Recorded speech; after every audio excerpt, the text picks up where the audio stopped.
Stepping to the octagon, it's time to fight. On the mission, gonna take the belt tonight.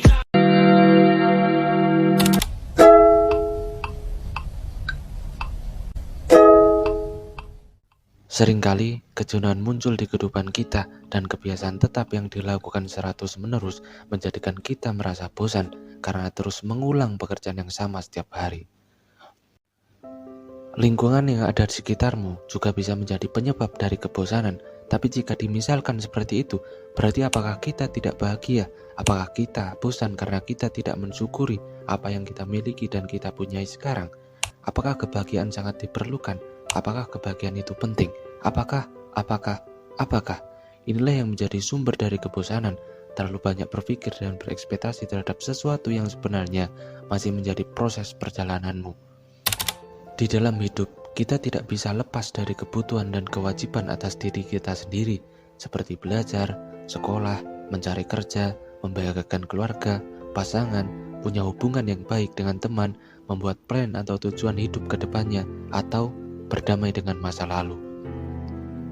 Jika dipikirkan semuanya dengan akalmu yang cuma satu, kecil dan imut itu, maka yang kamu dapatkan hanyalah stres, berat badan turun, kebanyakan melamun, pikiran kemana-mana. Terus kalau kita seperti itu, bagaimana kita akan bisa merasakan kebahagiaan?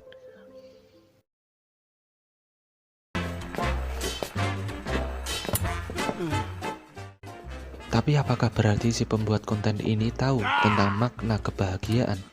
Jawabannya adalah tidak. Saya tidak tahu dan saya juga tidak diberitahu. Kebahagiaan yang kita lihat dari orang lain atau video kemesraan yang diunggah di sosial media atau series drama Korea yang memperlihatkan sisi keromantisannya menjadi dasar dan standar hidup orang-orang sekarang. Sehingga kadang tidak bisa membedakan kehidupan fiksi yang ada di layar lebar dengan kehidupan nyata yang sedang kita jalani sekarang. Pengaruh dari lingkungan atau pergaulan dengan teman bisa sangat besar pengaruhnya atas kebiasaan dan moralitas kita.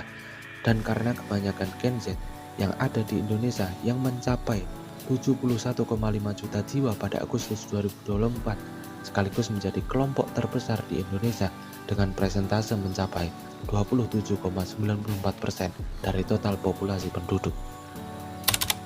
Dan kebanyakan Gen Z ini tidak bisa lepas atau sangat bergantung pada media sosial, entah untuk akun sosial pribadinya atau untuk pekerjaannya. Ini menjadi pengaruh terhadap sisi individual manusia itu sendiri. Dengan banyak membuat standar kehidupan yang mengacu dari apa yang terlihat trending di media sosial, seperti tentang hubungan dengan pasangan, atau dengan sahabat, atau circle pertemanan, dan beberapa konten kadang lupa untuk menuliskan latar belakang kejadian dari cerita atau quote yang dibagikan. Dan karena menganggap relate, akhirnya dijadikan prinsip hidup orang yang menontonnya.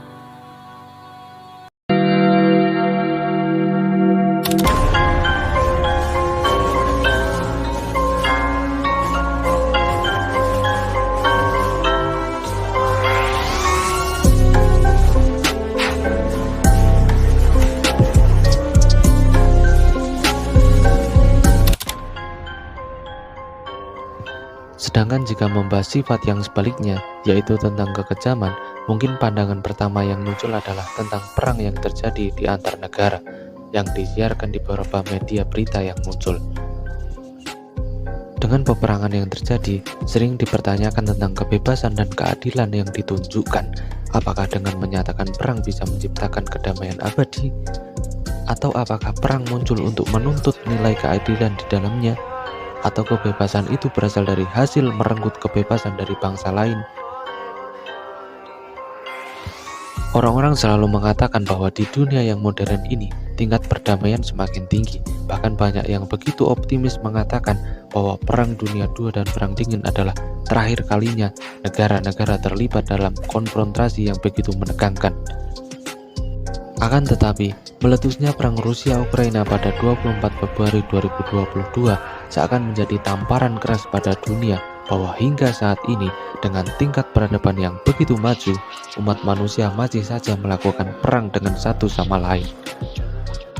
Tidak hanya perang Rusia-Ukraina, konflik-konflik bersenjata yang berkecamuk di Timur Tengah seperti invasi Amerika Serikat ke Irak, Israel dengan Palestina, dan perang ISIS di Suriah sepertinya cukup jadi pegangan argumen kita bahwa omong kosong jika mengatakan abad ke-21 ini adalah abad perdamaian. Walaupun begitu, seruan perdamaian sesungguhnya pun tidak pernah hilang, mulai dari masyarakat sekitar kita sampai pertemuan internasional para diplomat. Bisa kita pastikan peperangan tidak pernah menjadi keinginan orang-orang. Lantas, jika semua orang sebenarnya memang menginginkan perdamaian, kenapa perang sampai saat ini masih terjadi? Dalam masa ribuan tahun membangun peradaban, manusia telah menciptakan banyak hal. Menariknya, dari sejumlah keragaman alat yang diciptakan manusia, entah itu berbentuk nyata ataupun semu, hampir bisa dipastikan semuanya berasal dari satu motivasi besar, yakni untuk membuat manusia bisa bertahan hidup. Terkait ini, filsuf dari asal Jerman yang cukup kontroversial bernama Carl Schmitt dalam bukunya The Concept of the Political memiliki salah satu jawaban kenapa negara dan manusia akan selalu terjebak dalam lingkaran setan peperangan, yakni karena politik internasional memiliki apa yang disebutnya sebagai original sin atau dosa asal. Will Smith mengatakan, pada dasarnya, politik adalah alat yang diciptakan manusia untuk menentukan siapa yang berhak memiliki kekuatan dan siapa yang tidak. Secara naluriah, jika memang benar demikian, maka sangat lumrah bila seseorang yang berpolitik akan memiliki musuh. Bahkan, Smith menilai musuh dalam politik tidak pernah jadi fenomena dalam perpolitikan. Alasan pandangan demikian muncul dari ribuan alasan, mulai dari kecemburuan ekonomi, perbedaan pandangan tentang apa yang menguntungkan dan apa yang merugikan, perbedaan pandangan moral yang baik dan buruk, sampai perbedaan definisi kaya dan miskin. Oleh karena itu, selama hal-hal tadi masih terus membayangi, sebagai sebuah negara akan selalu dipandang memiliki potensi untuk menjadi ancaman. Dengan demikian, secara otomatis potensi perang akan selalu ada. Satu-satunya cara agar politik bisa menciptakan pertemanan, menurut Smith, adalah hanya dengan mencari orang yang memiliki musuh sama dengan kita. Jika hal itu bisa dilakukan, maka pertemanan sejati dalam politik bisa ditemukan. Namun hal itu pun tidak bertahan selamanya. Kalau musuh bersama sudah tiada, maka potensi kecemburuan dalam permusuhan akan kembali muncul. Hal demikian kemudian bisa kita bawa untuk memahami fenomena politik di sekitar kita yang kerap terjadi, seperti koalisi partai politik. Selama parpol-parpol memiliki oposisi di parlemen yang terlalu kuat, maka ambisi untuk membentuk koalisi yang sama kuatnya pun pasti ada. Nah, dari pandangan ini, kita bisa simpulkan bahwa selama umat manusia belum memiliki musuh bersama, maka perang akan terus terjadi. Karena itu, ada gium common enemy atau musuh bersama sepertinya ada benarnya. Mungkin hanya kedatangan alien saja yang akhirnya kita membuat umat manusia bersatu, berdamai. Menurut beberapa riset dari sumber yang saya baca, bahwa perang itu akan selalu ada karena itu bagian dari bentuk hukum alam. Seperti halnya proses rantai makanan pada suatu ekosistem, semut dimakan belalang, belalang dimakan katak, katak dimakan ular, ular dimangsa burung. Siapa yang merasa hebat dan kuat akan selalu memangsa yang lain. Jika seperti itu, apakah yang lemah akan selalu dijadikan tumbal dan yang terkuat akan berkuasa? Jawabannya adalah iya, memang seperti itu. Perang akan selalu terjadi. Sebenarnya bukan tentang perang saja, seperti demo unjuk rasa yang biasa dilakukan masyarakat kepada pemerintah yang semena-mena, atau suatu hal yang bisa membuat perpecahan antar suku, ras, agama yang sering juga terjadi oleh orang-orang yang sengaja mengadu domba dan tidak bertanggung jawab. Dengan beberapa gagasan yang sudah dipaparkan tadi, kita bisa menarik kesimpulan semua manusia sebenarnya berjalan karena ego dan keinginannya sendiri, tidak ingin selalu diatur orang lain, dan gak semua manusia itu sama. Pasti punya perbedaannya masing-masing. Ada yang tidak ambil pusing dan bersikap santai untuk bisa bahagia. Ada yang bersusah payah bekerja dan berusaha untuk mendapatkan kebahagiaannya nanti. Ada yang gak ngapa-ngapain sudah bahagia. Lantas jika ada perbedaan ketika mendapat kebahagiaan di setiap orang, apakah ada cara yang sama yang dilakukan semua orang untuk mencari kebahagiaan? Sebentar, berikan aku waktu sebentar untuk memikirkan jawabannya.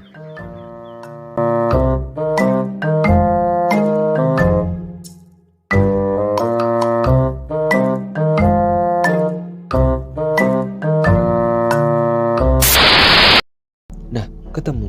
Saya punya jawaban, tapi bukan berarti jawaban saya tepat atau sudah benar. Tapi saya mengambil dari apa yang pernah disampaikan oleh Bapak Fahrudin Faiz selaku dosen dari Sunan Kalijaga. Beliau pernah berkata, mencari kebahagiaan itu hanyalah membuang-buang waktu dan umur. Ngapain susah-susah mencari kebahagiaan? Karena ketika kamu mencarinya, itu hanya akan menggambarkan bahwa dirimu tidak bahagia.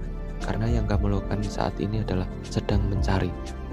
Jadi, intinya nikmati apapun yang kamu punyai sekarang.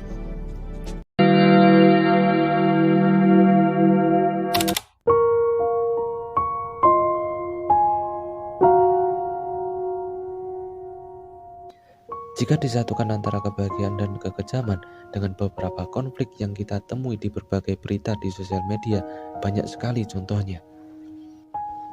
Apa yang dilakukan mereka apakah karena mereka tidak bahagia sehingga merenggut kebebasan atau mengancam nyawa orang lain? Apa kekejaman memang perlu dilestarikan ketika menginginkan kedamaian dan kebahagiaan? Sama halnya dengan para konten kreator yang kebanyakan menghabiskan waktu untuk menuliskan skrip videonya, terus mengeditnya, atau mengkoordinir kelompoknya untuk mengupload video sesuai deadline.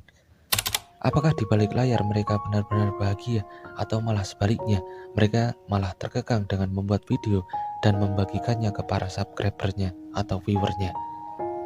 Ya, semua itu tergantung sudut pandang mana yang kita lihat dan bagaimana cara kita untuk menyikapinya. Kalau dibilang capek, ya sebenarnya mereka juga capek. Karena dunia ini kejam, jika kita tidak melakukan apa-apa, maka sebagian besar nantinya kamu juga tidak mendapatkan apa-apa. Seperti kata Zoro di anime One Piece. 災難ってもんは畳みかけるように続くのが世の常だ。言い訳したらどなたか助けてくれんのか？死んだら俺はただそこまでの男。